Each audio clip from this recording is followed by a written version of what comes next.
Hello. Hi, Robin.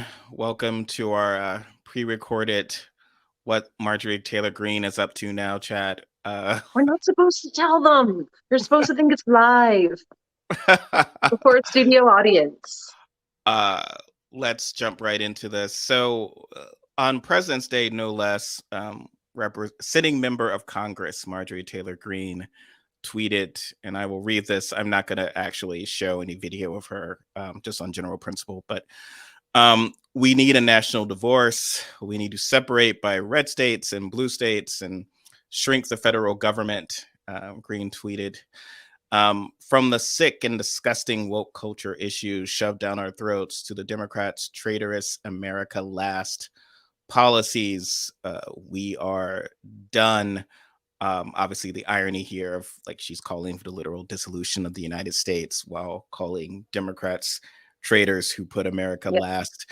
I'm also amused by her concept of somehow this will shrink the federal government, as if, I mean, the whole issue that a lot of these Republican run states have with the federal government is that it tends to lean left, or at least support, in theory, civil rights or human rights, which wouldn't be an issue in her sort of new Confederacy. But there's a lot of problems here. I am actually less interested in sort of the general response of, oh, hey, that's crazy, we're not going to dissolve the United States. But more with like how this is sort of consistent with just sort of an ongoing struggle America has had since its founding. So the 1619 Project got really has been reviled by conservatives for daring to state that slavery is this huge, fulcrum in the nation's both founding, but just every step. There's sort of catalyst for everything. Everything is coming from that.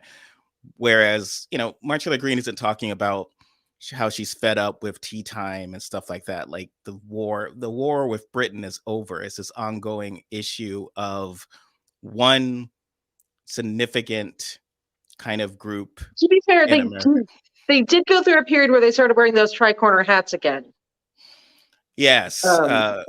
One group that's sort of determined to oppress another group, marginalized groups, and just feels very misused or poorly used if they are not allowed to continue doing that. That's been the sort of the ongoing struggle, and Marjorie Taylor Greene is just the latest in that.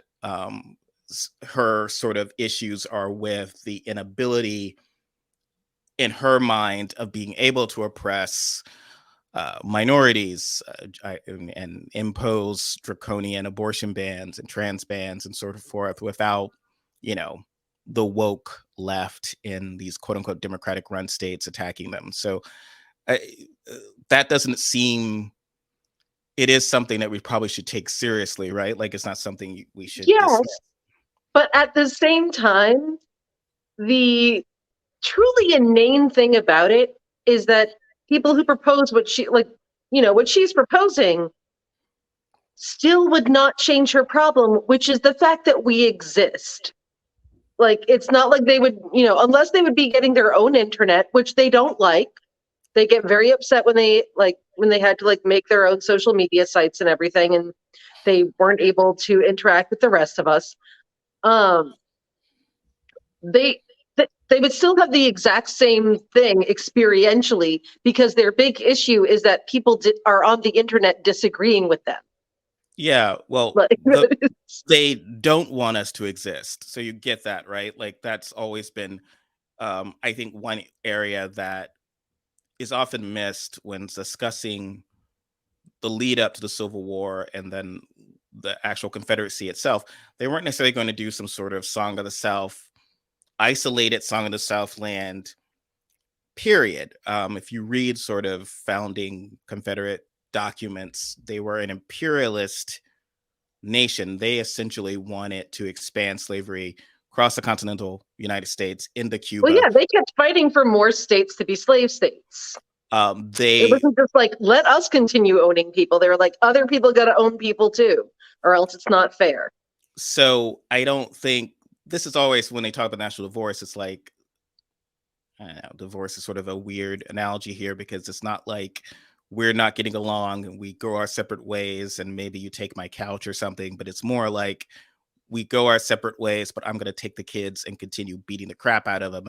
Whereas that was the core issue that we had. It's like, well, maybe you shouldn't do this to the kids, not to infantilize the minorities who they would want to continue oppressing, but it doesn't end. I mean, this comes up a lot where I think the Democratic response is sometimes, and not all of Democrats, but a segment of the left will respond, well, good riddance, red states are terrible, which, you know, no one in those states voted 100% for Trump or any, I mean, you're I mean, talking. especially not all of the Black people in those states, and there are a lot of them. Like, No, yeah, it's like you know, essentially it's like it's very, very privileged to be able to go like, oh, we'll just let him go. Um, and it's the initial impulse is understandable, but the second you realize, oh wait, it's not just these people. No, they want to We could leave, all so they just like, want to continue oppressing the people there, like these trans bans in Tennessee banning drag queen performances, or what they want to oppress those people.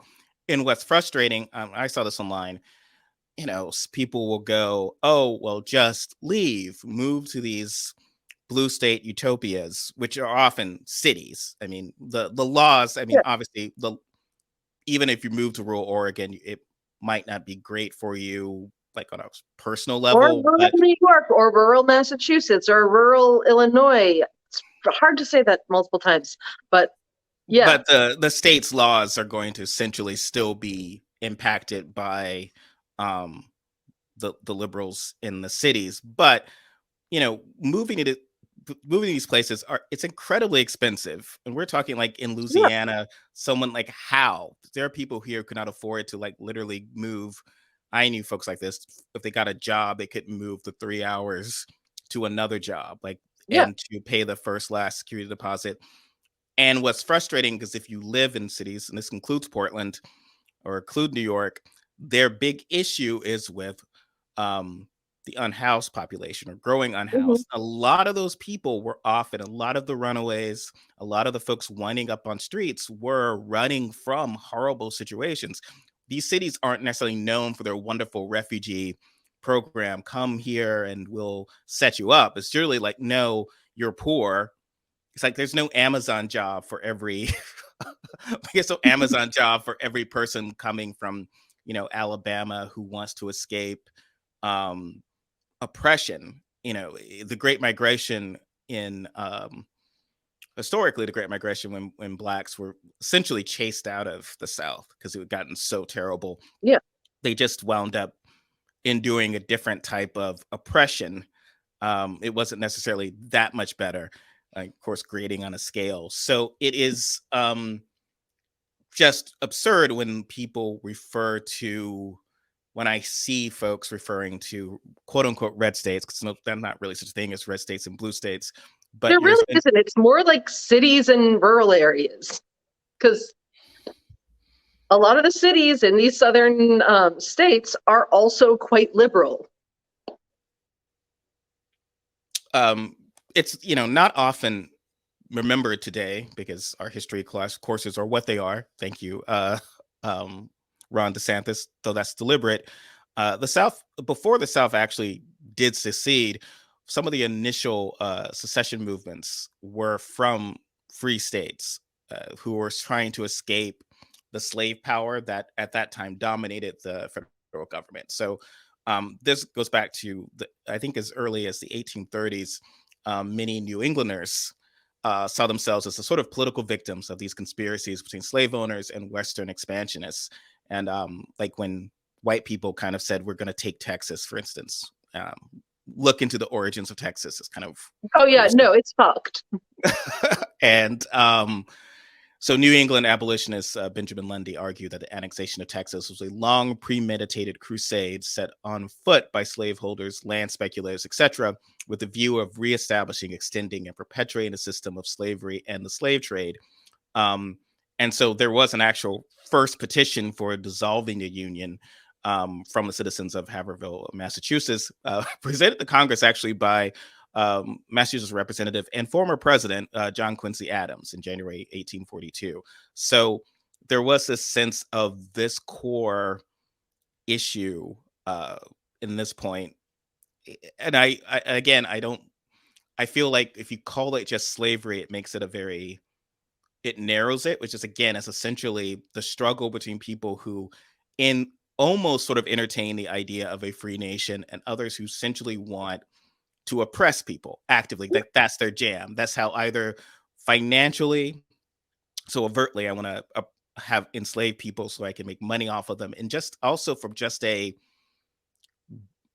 how would Marjorie Taylor Greene and frankly most Republicans now, how do they define themselves? They aren't oppressing people. Like if you're trying to ban drag queen story hours, you're afraid of drag queens. It seems like there is something within But you. here's the thing, they literally, like, drag queens have been around forever. They suddenly hop on this a couple years ago because I guess people got bored with yelling about immigrants. Like they just go through these phases, and it's just like they're always looking for some group that they get to be better than. Doesn't matter who, could be any group next. But not white people. But yeah, they just eventually people are going to get tired of the whole yelling about drag queens thing, and they'll jump on another group of people to be mad about, and that is what happens with them always, ever since they ran out of other people to oppress, like legally, like legally. Not, I mean, they managed to do it, casually, extra as an extracurricular, but not, in a full-on legal, you're not allowed to exist or, use our bathrooms kind of way. Something that's interesting because Greene had the proposal that people who would from quote unquote blue states, I guess Democratic run states who would move to Republican run states would not be given the franchise for 5 years, which obviously is unconstitutional. But what's fascinating there is that most of the people who make that move are, at least from New York to Florida, California to Texas, traditionally have been people like Elon Musk or Ben Shapiro. No, there are a lot of old people from New York who go to Florida. Like that's just also a thing. Like yeah, like so this and they're not it's just so Republicans. weird. Yeah, it's like well, there's this idea that's like, okay, we'll stop these people from voting. So they said that they're Democrats, we'll stop them from voting.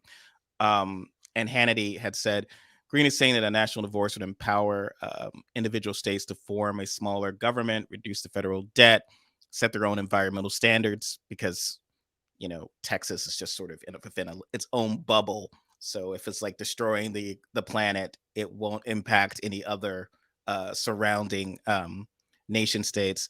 And banning people who move from quote unquote blue states to quote unquote red states from voting for 5 years so they don't bring their bad politics with them. I actually favor that idea, Sean Hannity said on Fox News last Oh, of week. course he does.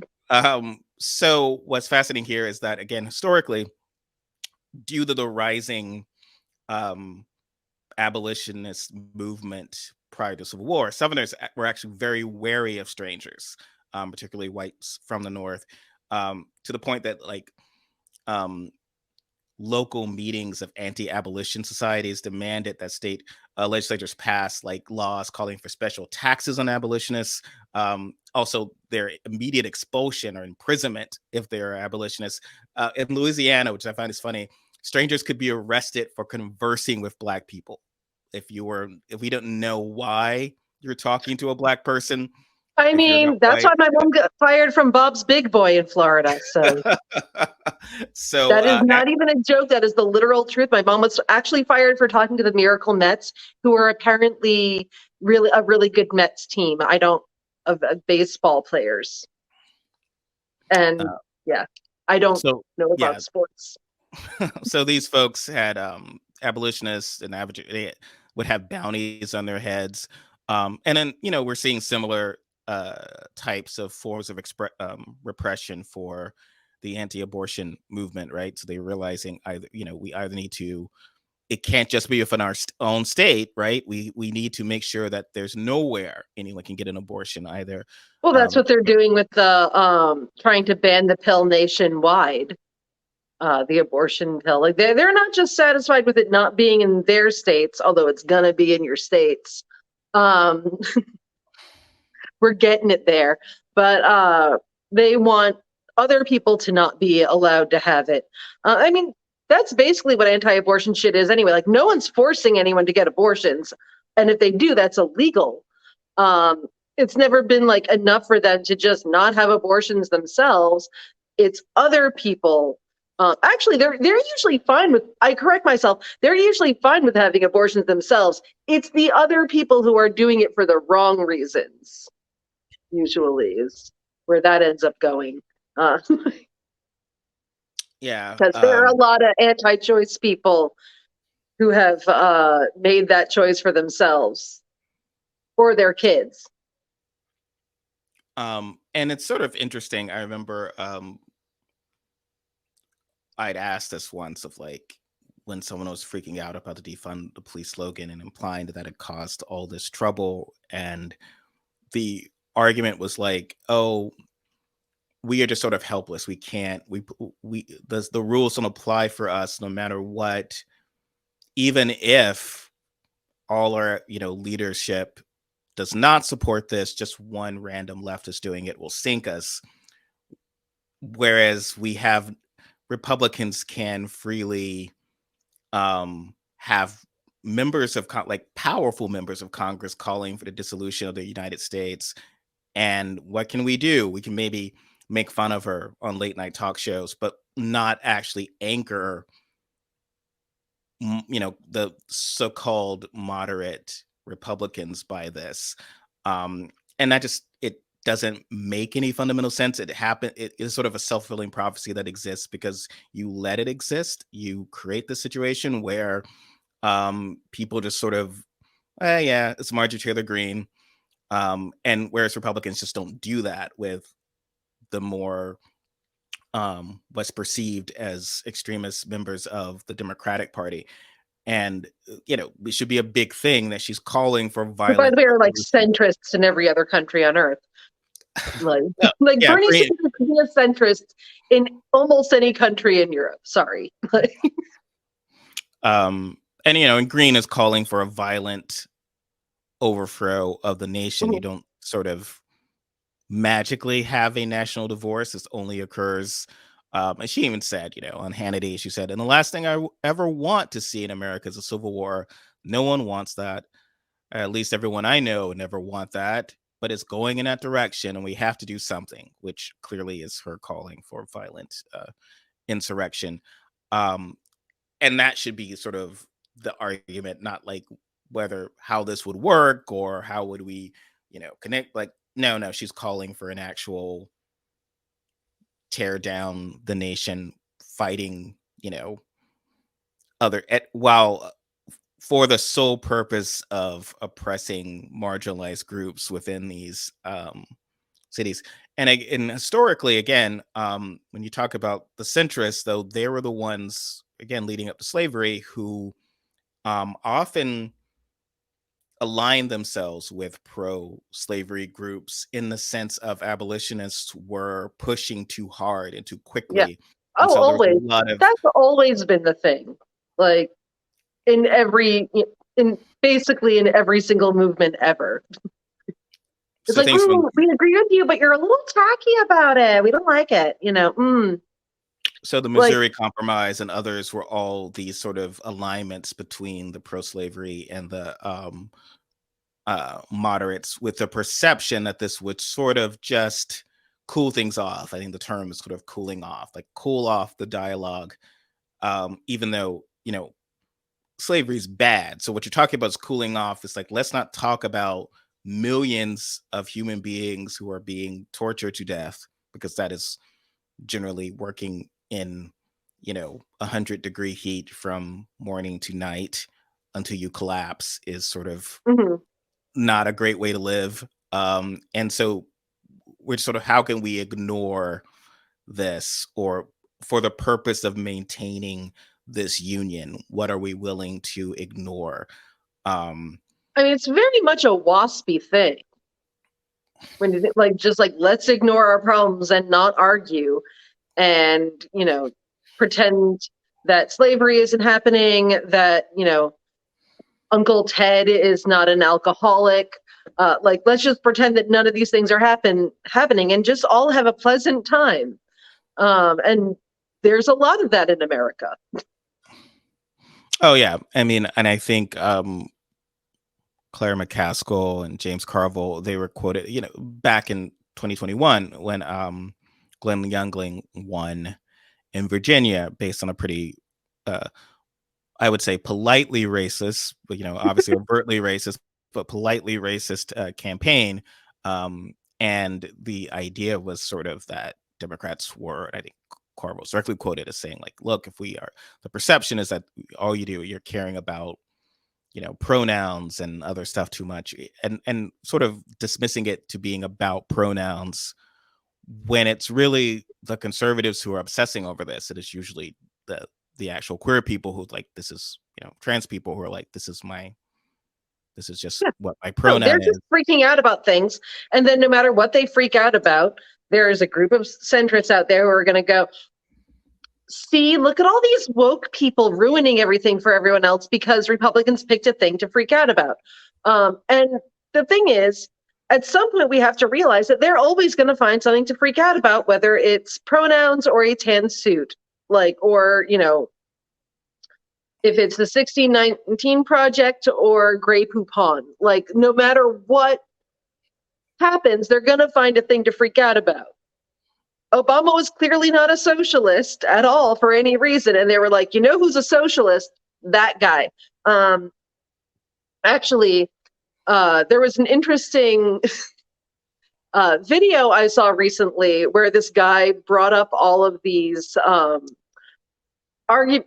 went to talk to these QAnon people and was like, hey, yeah, we've really got to, attack socialism, get rid of the corporations, get the workers to own the means of production, and all of this other stuff that's obviously social. They were like, yes, that is exactly what we need to do.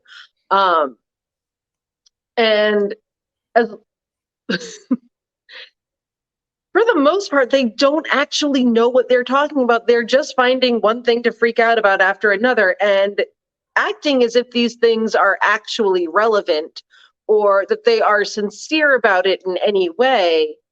It's never going to help anything, because there's not some amount of like super normal, totally capitalist, like Republican light that Democrats can be that is not going to have Republicans reaching for the smelling salts, because they know that's how they win. And they're honestly, I think their voters are Democrats sincere. talk more about defund the police than Republicans do at this point. But frankly, because there's a lot of rich people there who are like, I still need the police to protect me and mine. But I think the Republicans are the voters at least, are sincere in their kind of, if you just look at it as again, white Christian nationalism, a constant fear of the other. So, it makes sense that they would believe every horrible thing about Barack Obama and make excuses for Trump because Trump is a, white guy, and they believe him, and Obama is. He makes them feel good about themselves. Yeah, so all of this is sort of consistent. I mean, that's been kind of the train of thought for a long time, and I think that is what has constantly been building. I mean, it just sort of, I think, too, Greens, there's just sort of a very arrogant, snotty side of the left that is inclined to sneer their noses at Greene. She's not very bright. She's not very, and that's easy, right? To sneer your noses at her and MAGA supporters. I have more of a problem with people sneering at, like, doing the whole, like, oh, well, guess who are the maker states and guess who are the taker states? We're rich and you're poor. Like, I don't know that that's the best look. or the best Yeah. way to be thinking about things ever.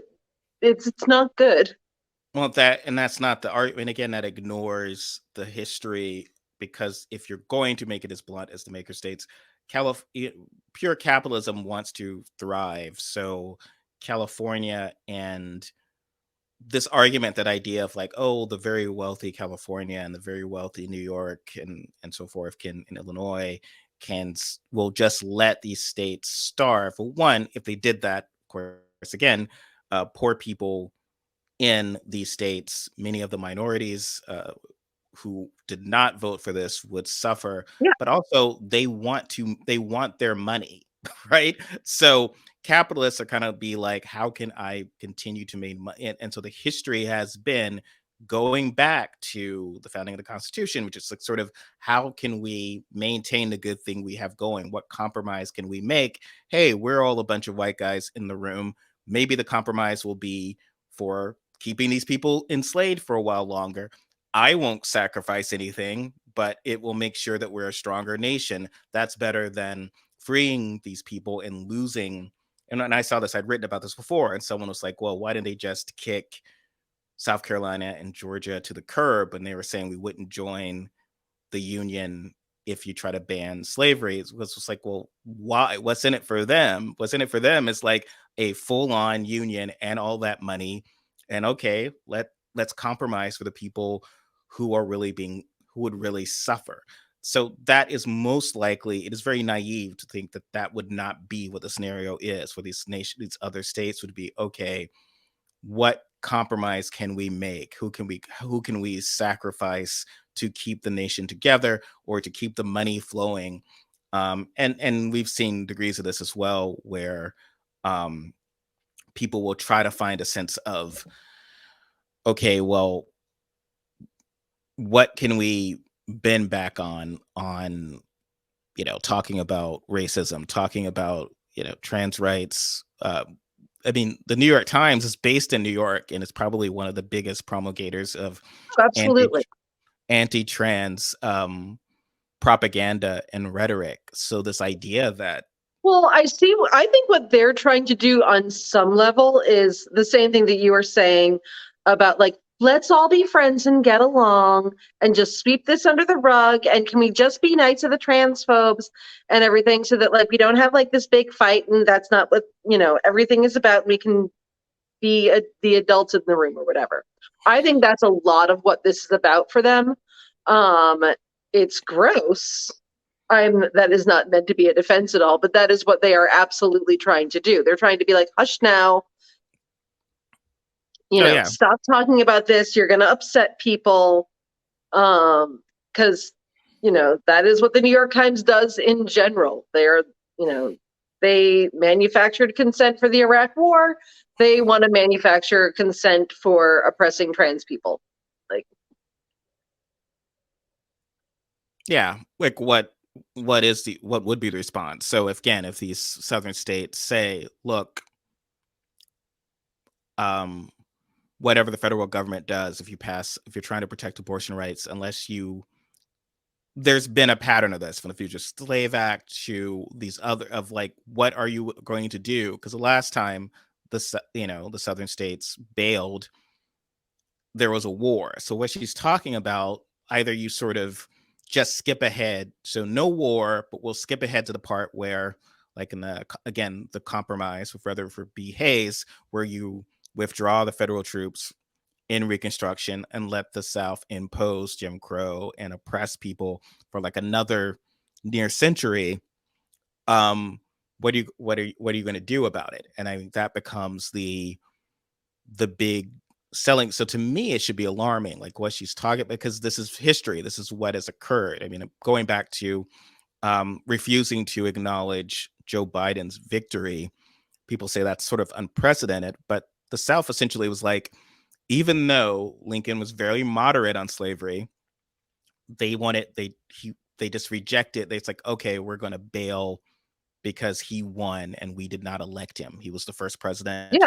who was not elected of any Southern support, and they were like, that's it. We won't. This is not our nation anymore because it's not bending to our rule. I mean, They did go back to that for a while. Even Democrats for a long while were like, "Oh, we can only run people from the South," and that like really was a thing for president after Kennedy got shot and murdered. There was a whole thing where it's like, "No, if we're going to run people, we got to run people from the South." Both Clinton and Gore, part of like what their attraction was supposed to be was that they were from the South and could therefore get those votes, unlike Michael Dukakis, who was going to be, a strange Northerner, or Jesse Jackson, who was, a Black person. So that um, still think yeah, Jesse Jackson should have been president, but um, I would want to read this. So Abraham Lincoln, sort of in March of 1860, rather, he had given a speech essentially towards the lead up to what would be secession. Even he was actually not even inaugurated. By the time he was inaugurated, the Civil War had already begun. But what he says here, I think, is very prescient, is what we're experiencing now. So, what will convince them? He's referring to the southern states here. So this and only cease to call slavery wrong and join them in calling it right. And this must be done thoroughly, done in acts as well as in words. Silence will not be tolerated. We must place ourselves avowedly with them. Um, we must arrest and return their fugitive slaves of greedy pleasure. We must pull down our free state constitutions. The whole atmosphere must be disinfected of all taint of opposition to slavery before they will cease to believe that all their troubles proceed from us. So as long as we call slavery wrong, whenever a slave runs away, they will overlook the obvious fact that he ran because he was oppressed and declare he was stolen off. Whenever a master cuts his slaves with a lash and they cry out under it, he will overlook the obvious fact that the Negroes cry out because they are hurt and insist they were put up to it by some rascally abolitionist. And this is still what's happening now. oh, absolutely.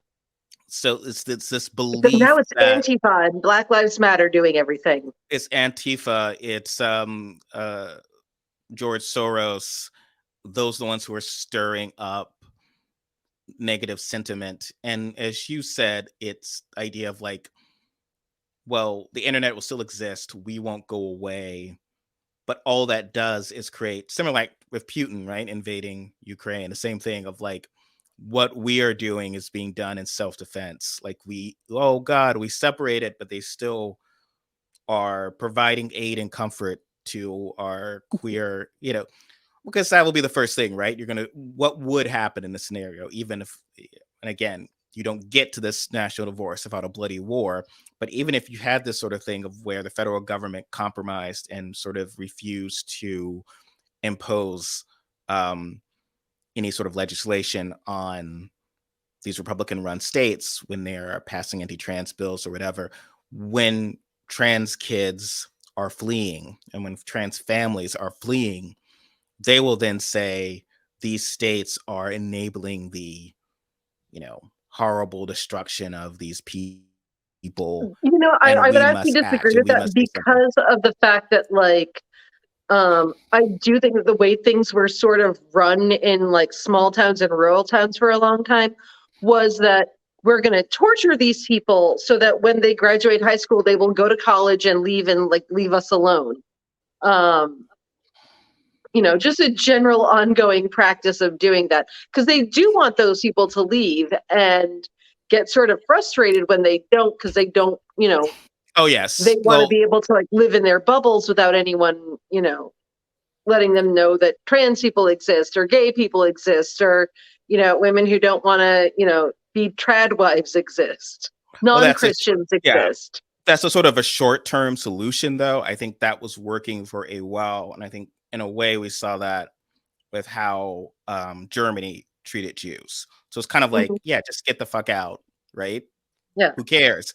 And then at a certain point, Hitler and the Nazis were kind of like, oh, right, they're real mad. And there's going to be a powerful contingent of real mad people who are going to then come back and wage Yeah. war on us. So we actually can't, we're not going to let them leave. So there really was a point where it's like, okay, well, no, you can't flee. We're going to kill you.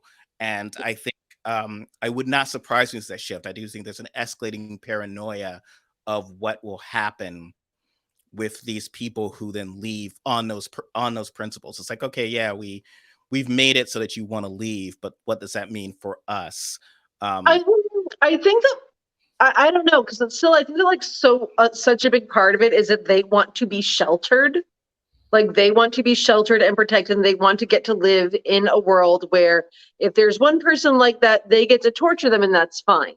And they don't want, part of their issue is the fact that the internet exists in the first place, because prior to the internet they were not regularly exposed to different ideas or different people, and they were like, this is fine, we'd like it this way.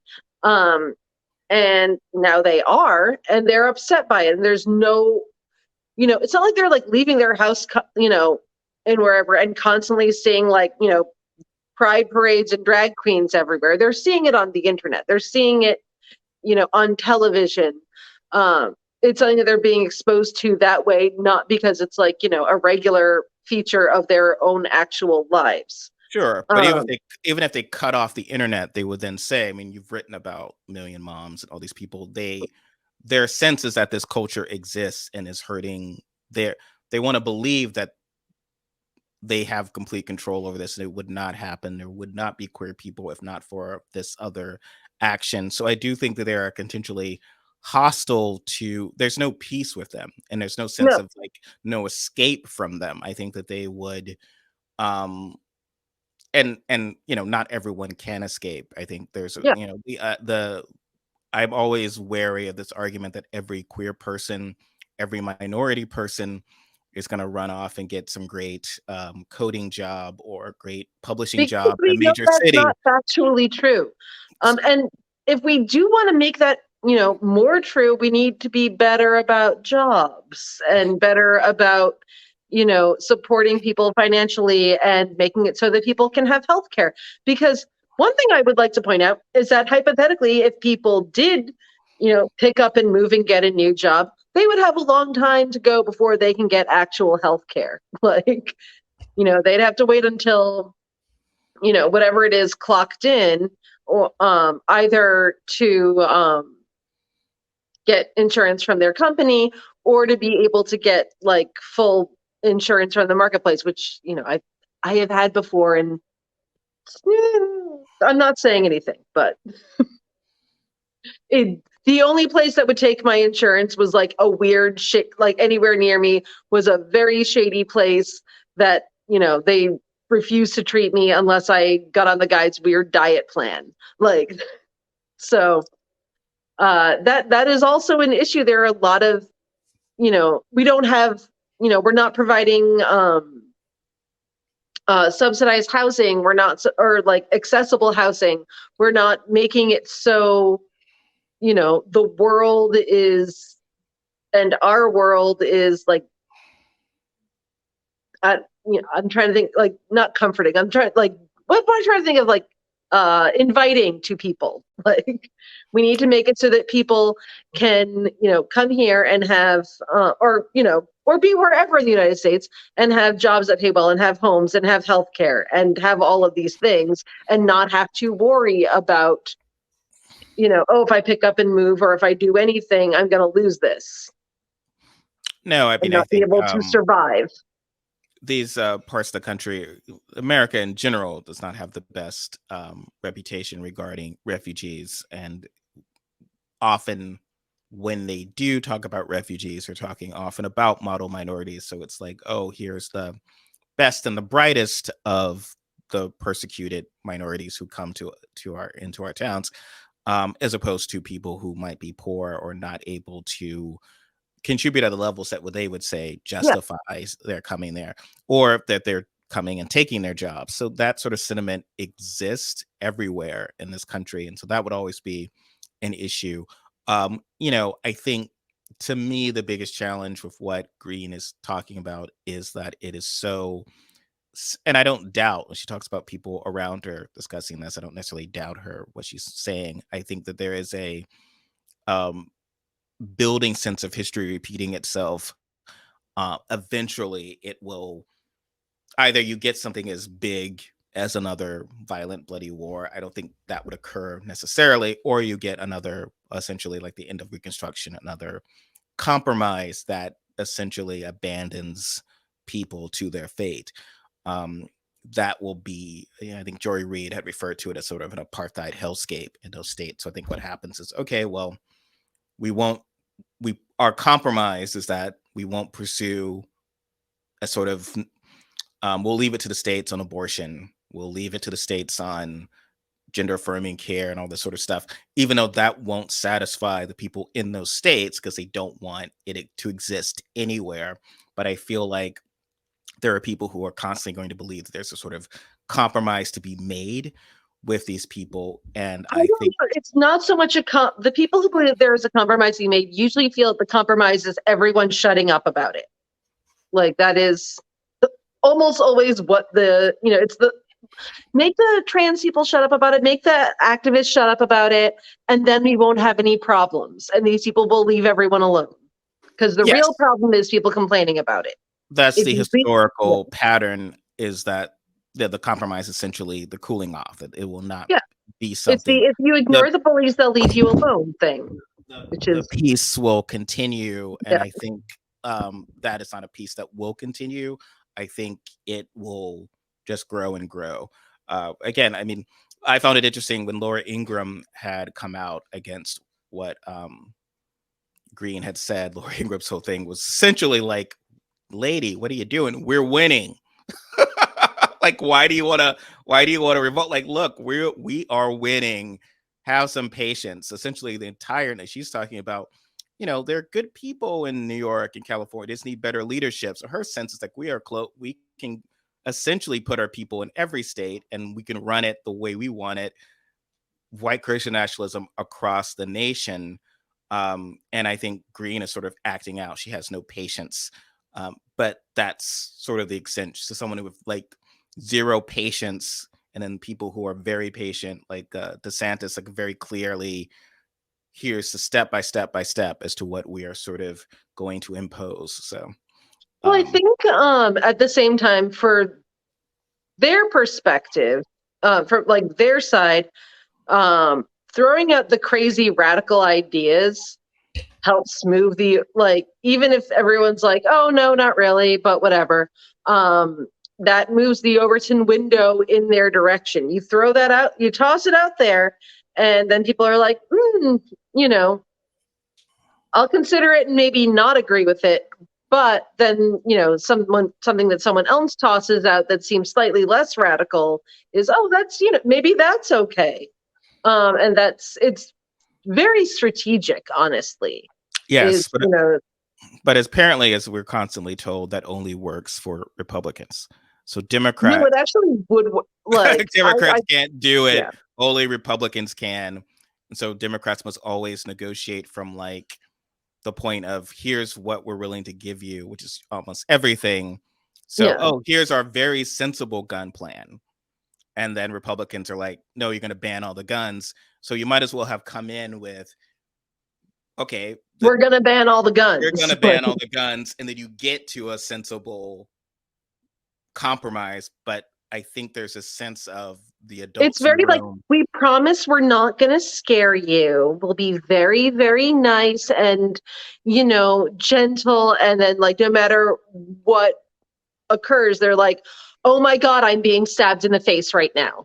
I'm being Yeah. stabbed in the face and murdered. And, and they start screaming. And so everyone's like, oh, wow, something really bad must have happened. Like, that is.